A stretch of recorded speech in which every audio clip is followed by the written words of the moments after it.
You pegah apa lu? Pegah apa bangai je lu. Apa yang jual ni tu? Kau pun you pegah apa orang bangai. Kau apa bangai je tu. Tapi nyo lagi nyan. Nyo bila lagi nyan. Oh hotel tak juang nyo golom lagi nyo. Bele ditanya ada pegah apa bangai. Yang je kepecah belah tapi kedara tu tak hargai sesama. Menurutnya diganya je ke sapam mentang dabu.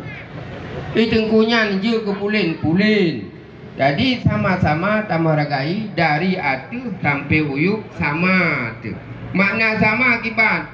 Baik hotel kita nyawa kacat yang miyuk baju nocak. Ya, benar begitu. Baiklah betulnya kalau betulnya. Anak cinta betul. Long pegah lagah apa bangai ngak kot. Jadi menurut di Nabi gak tu perang badan he kelompok. Apa kelompok tengku. Yang sabah kelompok tu sipil. Sabah kelompok tu tentara. Jadi nak tu he bawah kelompok gekun bawahnya nyo tugas kata masing-masing.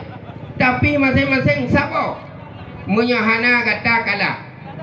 InsyaAllah tengku insyaAllah untuk uka apa pertilah ini tu salah tanya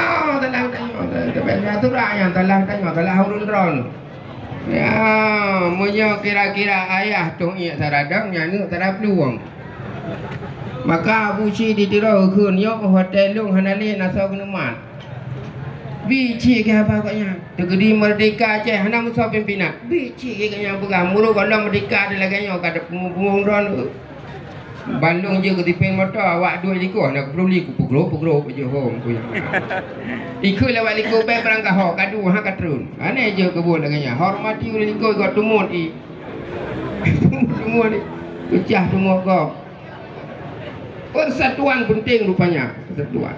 Jadi bawa tenyan Nabi nekun bawanya perdi tentera kata tentera-tenteranya tu kamu perang. Dia jaga amanah yang kena pegang insya-Allah. Perang takoh jadi tiada yang dan mu baju kaurin. Oh wadah mu perang ka gerpang-gerpung di urang Islam lahir tu ro sangat. Dia awaknya lahir be. Peti tidro lawan tertu. Kau kena lawan. Tanya mu situ lawan tidro. Lalu leher do pasukan Nabi leher ibe lawan tentera Yahudi bawa tenyan pun kamu